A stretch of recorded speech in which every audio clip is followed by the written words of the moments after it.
Itu juga jadi pertimbangan kekurangan dan kelebihan. Menurut aku dari ketiga kandidat ini yang paling atas bagian untuk dari segi kualitasnya. Hai semuanya, salam kenal, aku Nida, dan di video kali ini aku pengen share ke kalian first impression aku sesuai judul yang kalian lihat saat ini. Canon PowerShoot V10. Ini udah aku buka sebelumnya, dan ini kamera yang saat ini aku butuhin, yaitu Canon PowerShoot V10. Sebelum aku ngejelasin first impression aku tentang kamera ini, izinin aku buat jelasin ke kalian kenapa alasan aku akhirnya memutuskan buat beli kamera ini. Jadi di video kali ini juga bisa jadi pertimbangan ke kalian, entah kalian ini suatu kebutuhan untuk kalian atau enggak. Jadi awalnya itu aku bener-bener nyari banget buat kamera vlogging yang bener-bener sesuai kebutuhan aku. Karena banyak banget dong pasti opsi-opsi, dan entah kenapa aku tuh selalu fokus sama tujuan awal. Kayak awalnya aku memutuskan untuk beli Canon PowerShoot V10 ini, aku udah mempertimbangkan nih, kayaknya aku bener-bener bakal beli ini. Aku pasti ngeprioritasin apa yang aku pilih dulu, dan aku taruh ini di bagian paling atas, yaitu Canon PowerShoot V10 ini. Dan ada beberapa juga masukan dan saran dari orang sekitar terdekat aku. Kita mulai yang paling pertama dari Insta360.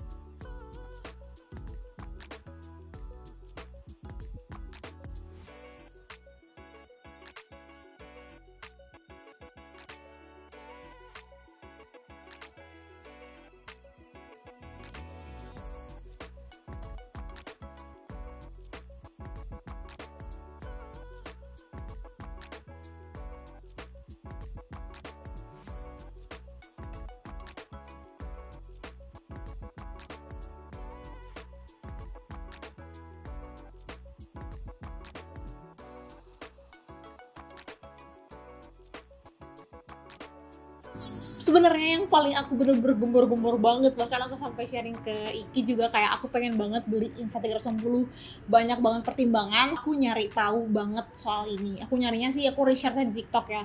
Aku ngelihatnya berdasarkan footage-footage orang yang memang bener-bener kayak bukan campaign atau enggak kayak di endorse kayak gitu, tapi bener-bener kayak mereka soft selling ngejelasin tentang produknya. Dan sampai akhirnya aku nemu video yang aku rasa, ini kayaknya menarik nih. Kalau dari pandangan lain, aku ngeliatnya pandangannya kayak variety show Korea gitu, karena dia tuh bisa ngambilnya 360. Dan yang aku paling suka adalah fitur kalau misalnya kalau kita record kayak gini kan, aku nge-recordnya portrait nih, ya udah nanti kan paling aku bisa cropping aja gitu kan, bisa cropping jadinya portrait. Harusnya kan ini filenya itu adalah landscape. Nah kalau Insta360 ini setelah kita udah selesai record, itu bisa ngerubah filenya langsung jadi mau jadi portrait ataupun landscape tanpa harus nge-cropping gitu. Itu keunggulannya menurut aku. Dan yang paling aku suka, banyak banget footage berseliweran. Kalau Insta360 ini bener-bener fleksibel banget buat bawa kemanapun. Dan aku pikir itu salah satu jadi pertimbangan aku, kayak kita nih buat orang yang suka malu-malu, kayak takut diliatin atau enggak kayak kameranya terlalu spontan gitu. Kayak misalnya kita taruh nih di supermarket contohnya, terus orang-orang tuh yang ngeliatin, itu vlog banget ya, itu lagi kamerain ya who cares kan, udahlah gak usah peduli kata-kata orang. Tapi pasti orang yang pemalu dan gak enakan ini pasti ngerasa kayak aduh terlalu spontan banget gitu. Dan si Insta360 ini bener-bener kecil, cuman kelebihan ini juga bisa jadi kekurangan, karena buat orang trader juga kayak aku, mungkin kita bisa nge-clip di mana karena dia ada magnetiknya itu kan, tapi bisa juga kita entah lupa tadi naruhnya di mana atau nggak jatuh lain sebagainya. Itu juga jadi pertimbangan kekurangan dan kelebihannya. Ada satu fitur yang bisa jadi pertimbangan buat kalian kalau ini memang sesuai dengan kebutuhan kalian, yaitu 360 ini punya kayak visible stick gitu ya. Jadi kalau beli lagi mungkin ada dapat visible stick gitu. Terus kalau misalnya kita kebutuhannya mungkin kayak di luar, kayak mau ngeliatin pemandangan, contohnya lagi di kebun atau nggak lagi piknik dan sebagainya, si invisible stick itu bisa bener-bener nge-shoot kita kayak drone. Jadi kayak kita nggak perlu punya drone, tapi udah punya Insta360 itu udah terjamin banget. Tapi yang aku jadi timbangkan adalah kualitas videonya. Aku ngerasa Insta360 ini kualitasnya masih kurang buat aku, apalagi yang di indoor. Kalau yang di outdoor aku rasa udah oke-oke aja, karena aku ngerasa kayak ketika aku ngeliat video-videonya itu kayak menurut aku kayak ini kalau di HP juga kayaknya bisa gitu. Jadi menurut aku itu salah satu pertimbangan dari aku untuk kamera 360. Next kita lanjut yang kedua, DJI Osmo Pocket 3. DJI Osmo Pocket 3. With an upgraded 1-inch sensor, any scene becomes effortlessly cinematic. It's perfect for when you want to live in the moment a little longer and savor every second. Udah bener-bener lagi happening banget sampai kayak Iki ngomongin, kakak ngomongin, kayak sampai akhirnya kakak pun hari ini tuh dia udah beli DJI Pocket Osmo 3 dan memang kualitasnya sebagus itu. Aku nyari review perbandingan comparison-nya antara kamera Canon PowerShoot V10 ini dan DJI Osmo. Memang kalau dari segi kualitas unggul DJI Osmo. Tapi balik lagi aku selalu nekenin dari video di awal, kita garis bawahin itu menyesuaikan dengan kebutuhan kita. DJI Osmo ini menurut aku ini paling minim banget ya kekurangannya, dari segi kualitas udah oke banget. Menurut aku dari ketiga kandidat ini yang paling atas bagian untuk dari segi kualitasnya. Tapi balik lagi sama kayak Insta360, kelebihan itu bisa jadi kekurangannya, yaitu stabilizernya. Aku pernah ngutip kata dari kakak waktu itu pas waktu ngelihat salah satu footage pengambilan DJI Osmo. Jadi dia tuh benar-benar stabil, sampai ada footage-nya yang kayak jalan gitu lari.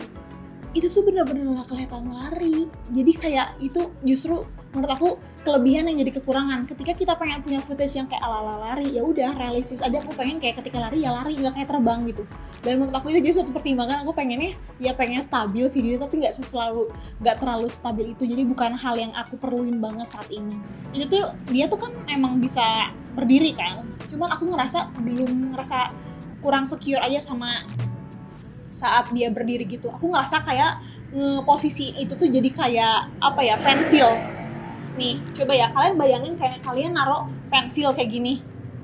Kalian yakin pensil itu bisa stand in, tapi itu tuh gampang banget kegoyang gitu. Sedangkan yang aku butuhin ya udah yang stand in-nya bener-bener bisa memadai aja gitu. Dan aku ngerasa kayak masih kurang aman gitu. Aku ngerasa kayak ya aku takut jatuh, dan apalagi harganya ini harga paling mahal dari kamera-kamera kandidat yang udah aku jelasin tadi. Overall udah aman banget, cuma aku ngerasa DJI Osmo Pocket 3 ini aku ngerasa kayak perlu memang dipegangin atau dipegang gitu.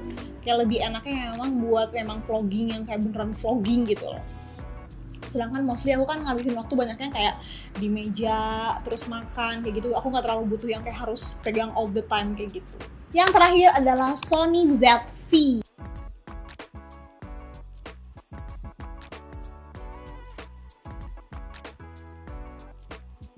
Sebelumnya aku adalah Sony user juga, jadi lumayan juga aku udah cukup tahu dengan fitur-fitur Canon kayak gimana, Sony kayak gimana, karena aku udah pernah pakai kamera Sony dan Canon. Dan aku rasa kamera Canon dan Sony itu fitur-fiturnya sangat user friendly buat orang yang awam kayak aku kayak gini. Kalau misalnya aku ngeliat Fuji kan kayak aduh bingung ya teman, kayak settingan ada yang warna garis-garis gitu. Pokoknya permainannya banyak lah kalau di Fuji. Kalau aku ngerasa kalau Canon sama Sony itu aku masih bisa mempelajarinya. Ya kakakku juga kamera yang lama adalah Sony ZV, jadi aku udah tahu kurang lebih kamera Sony ZV itu kayak gimana. Overall aku ngerasa udah bagus banget ya kalau kamera Sony ZV ini udah kayak mirrorless kayak gitu. Memang mirrorless apa ya? Kandidat kamera-kamera yang udah aku jelasin tadi tuh dia cukup lumayan lebih berat, karena walaupun itu kameranya ringan, kalau di compare sama ketiga kamera tadi tuh dia paling berat dan yang paling wujudnya beneran kayak kamera gitu loh. Menurut aku dari fitur, dari visualnya overall udah oke banget. Aku belum terlalu suka sama pilihan Sony ZV ini. Nah, that's why dari awal aku tuh udah selalu nekenin aku menyesuaikan dengan kebutuhan. Kenapa kebutuhan? Karena masing-masing kamera itu punya keunggulan masing-masing. Tinggal kita nyesuaiin nih, kebutuhan kita apa nih. Nah, karena itu aku akhirnya memutuskan beli Canon PowerShoot V10 ini, karena ini adalah paling sesuai dengan kebutuhan aku saat ini. Lihat deh, ini warnanya silver ya. Jadi kayak dia tuh sekarang ada pilihannya warna hitam sama warna silver. Sebenarnya kayak aku ngebedainnya kayaknya plat silvernya cuma bagian sini ya. Bagian sini silvernya. Jadi overall ini black. Ini juga dapat dari Canonnya juga. Tuh, ini ya kameranya nih.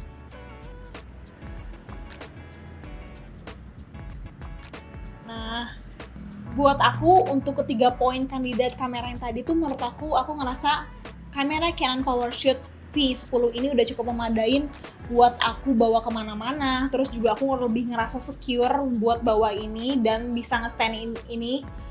Aku sempet lihat review di YouTube. Di review itu juga dijelasin dia tuh sebenarnya ragu. Ini kelihatan nggak ya yang kalau di meja ini? Di YouTube itu sempat dijelasin kalau misalnya dia tuh udah kayak meragukan kalau si stand-in-nya ini bakal kayak kalau kita nge-stand-in terus dia bakal berubah kayak langsung kayak, tahu nggak sih kalau kalian ngeliat tripod yang udah lama atau nggak tripod kualitasnya kurang bagus, kita posisikan seperti ini, nanti dia tiba-tiba udah langsung dengan posisi awal lagi gitu, turun. Nah ternyata ini tuh dia masih stay still, dan itu alasan aku kayak oh iya, ternyata kadang kan kita suka ngeliat sesuatu tuh kayak oh iya memang secara visualnya oke, tapi secara kualitasnya dia enggak, dan enggak terlalu fungsional. Jadi kayak cuman kayak tren-tren aja, kayak ini kita buat ini fitur ini biar misalnya ini sekarang saat dibutuhkan banget report, taunya pas kita fungsiin kayak terlalu bawah lah posisinya atau enggak kurang nyaman lah. Dan aku pas cobain ini sumpah ini bener-bener langsung ke kayak aku ngeliat contoh-contoh research video-video yang aku temuin, dia tuh bener-bener pas misalnya aku kan suka buat video kayak aku entah lagi duduk atau nggak lagi makan, ini tuh bener-bener langsung ke arah ke muka, dan kayak semua hal yang lagi aku liatin itu kayak makanannya, detail-detailnya itu tuh bener-bener jelas banget. Dan yang aku experience saat ini, aku tuh sampai kayak struggling kayak kalau pengen buat story makan aja, aku sampai aku harus beli stand buat HP. Pas aku cobain, oh ternyata terlalu bawah. Terus lanjut dong, aku beli tripod yang kecil. Sampai akhirnya kayak, ini terlalu tinggi. Bahkan kakinya tuh lebih makan tempat buat posisi aku. Jadi cuma muka aku doang yang kelihatan. Sedangkan kayak detail makanannya nggak kelihatan. Tapi kalau ini, it's perfectly fit banget. Karena sejajar sama arah pandang muka aku, dan tetap detail kayak makanan lainnya kelihatan karena ini ada white-nya ya. Terus aku juga ngerasa aku lebih secure kalau bawa dia kemana-mana. Contohnya aku selalu kebayangin, kayaknya kalau misalnya aku nanti kayak piknik atau enggak aku jalan-jalan ke mall, aku ngerasa kayak kalau aku naruh dia tuh, aku ngerasa nggak bakal ketakutan gitu. Bener compact banget tuh, naruh tuh udah diem tuh, lihat di tangan aku dia diem. Aku ngerasa sangat aman untuk memiliki ini. Dan dari segi kualitas gambar, aku pun udah cukup suka. Aku ngeliat banyak review kayak, terus dia ada beauty filternya juga, tinggal diatur setting-setting. Terus juga aku suka banget desainnya simple. Ini bener-bener definisi kamera vlogging banget, karena aku belum deh nemuin kamera kayak gini. Bahkan aku yang paling suka fitur kayak gini nih. Jadi kalau aku mau ngerekam, misalnya aku fokus aku ngerekam kayak gitu, aku bisa ngeliat kayak dari bawah gini. Dan kalau mau ini aku bisa kayak gini. Dan aku pernah ngeliat vlogger yang pakai kamera ini, dia tuh ngeliatnya katanya selalu ngeliat ke layar, tapi pas aku ngeliat hasil videonya dia kayak ngeliat ke arah pandang kita gini, nggak kayak ngeliat ke atas gini nih, kayak gini, nggak kayak gitu, tapi bener-bener kayak ngeliat ke lensa aja gitu. Aku suka banget. Terus dia ada tombolnya di depan, jadinya kayak kalau merekam tuh nggak jauh. Kadang kan kita kalau pakai HP tuh kayak, aduh mana nih ngerekamnya ke bagian mana nih gitu. Nih ya, aku mau lihat ke kalian comparison-nya. Kalau misalnya ini HP 13 Pro. Ini Canon PowerShoot V10, tuh lihat, ini setengahnya dong dia, bener-bener slim, ringan.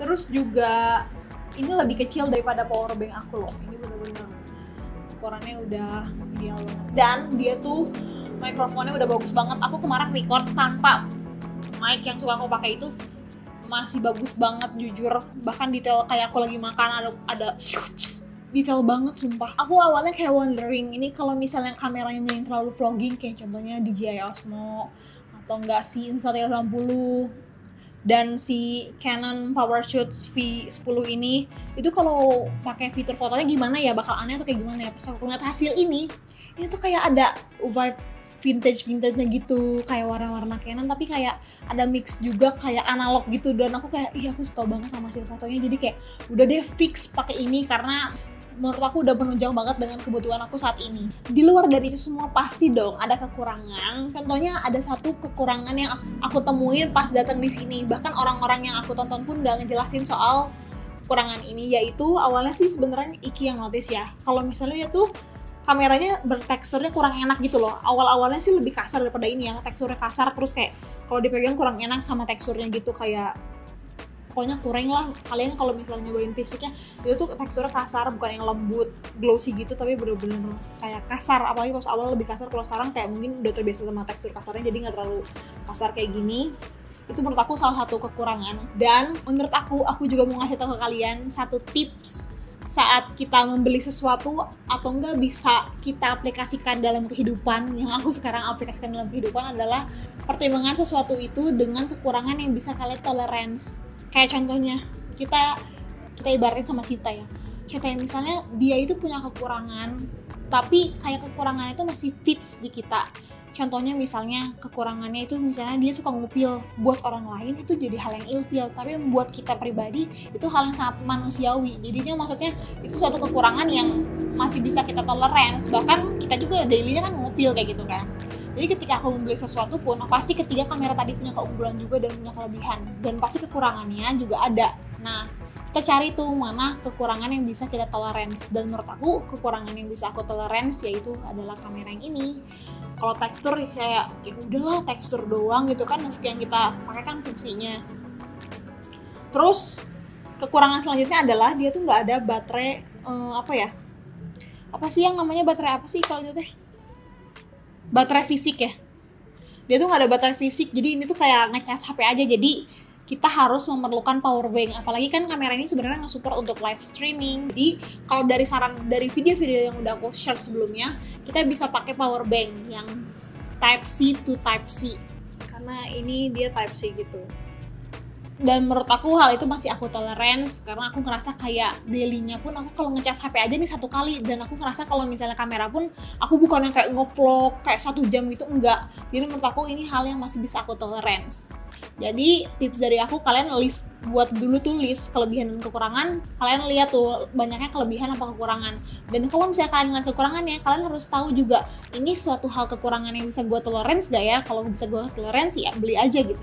Nah kayak halnya 3 kamera tadi, aku ngerasa kekurangannya itu belum aku tolerance. Karena kayak ya aku gak pengen kalau kamera aku kurang ringkes gitu.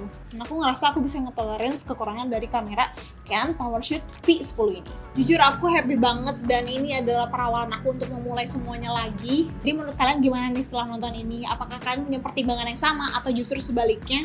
Atau buat kalian yang nemuin video ini karena lagi nyari Canon PowerShoot V10 ini, semoga penjelasan aku membantu ya. Jadi bisa kalian sesuaiin sama kebutuhan kalian masing-masing. Mungkin setelah nonton video ini kalian jadi terpikirkan, oh kayaknya setelah nonton video ini gue jadi pertimbangin gue kayaknya pengen beli DJI Pocket Osmo deh, atau enggak kayaknya pengen beli Insta360 karena ternyata hal itu yang paling sesuai sama kebutuhan kita. Itu semua sesuai dengan kebutuhan kita masing-masing. Nah, aku juga mau tahu ke kalian karena aku udah menjelaskan untuk kamera ini. Aku beli di Shopee untuk saat ini. Ini tanggal 3 Oktober. Itu tuh pencarian terakhir yang harganya paling affordable dan paling lengkap, yaitu aku belinya di Jakarta Fotografi. Kalian bisa cek linknya di description box aku. Itu udah lengkap banget jujur. Aku ini tentunya dapet langsung sama si kardusnya lengkap, sama ada garansi juga dari Canon-nya 1 tahun, garansi dari buat si store-nya kalau nggak salah 3 bulan. Terus juga dapat banyak bonus. Ini tas kameranya, ini bahkan tas kameranya lebih besar daripada kameranya itu sendiri. Ini kayak bener-bener kamera, ini bener-bener bonus. Lengkap banget. Packagingnya juga lengkap banget, packagingnya juga rapi. Ini dapat buat pembersihnya gitu sepaket, sama yang ini juga tuh pembersihnya lengkap banget nih. Pembersihnya lengkap banget sepaket dapet ini. Sama dapat ini kayak flashback si Gorilla Pod yang kayak kalian kalau mau ditaruh di sini atau nggak kayak di mall atau nggak kayak di mana, ini bisa ditaruh juga. Tapi kita harus beli dongle-nya lagi buat bisa nyambungin sama si kamera. Ya mana kameranya? Sama kameranya. Baru aku juga sempat beli yang paket ada memori, cuman memang dari pihak sellernya memang salah ngirimin ke aku. Cuman mereka bisa mengatasi itu dengan maksimal sampai akhirnya sekarang udah dikirim lagi. Jadi overall menurut aku kalian paling taruh notes aja kalau mau beli juga di link aku ini. Kalian taruh notes kalau misalnya memorinya jangan sampai salah, karena ini memorinya dia pakai memori yang makro, jadi harus disesuaiin, bukan memori yang ukuran besar. Terus tadi apa yang mau apa? Yang terakhir aku mau ngingetin ke kalian, jangan lupa beli sesuai dengan kebutuhan kalian. Atau enggak, kalau kebutuhan kalian sesuai dengan 3 kandidat tadi, kalian bisa menyesuaikan dengan kebutuhan kalian masing-masing. Karena setiap kamera pasti punya keunggulan dan kualitasnya masing-masing, jadi kalian bisa pertimbangkan berdasarkan itu. Semoga video ini membantu. Kalau kalian punya saran aku bisa bahas apa lagi atau enggak aku ngapain lagi, tolong kasih tahu di komen ya. So see you.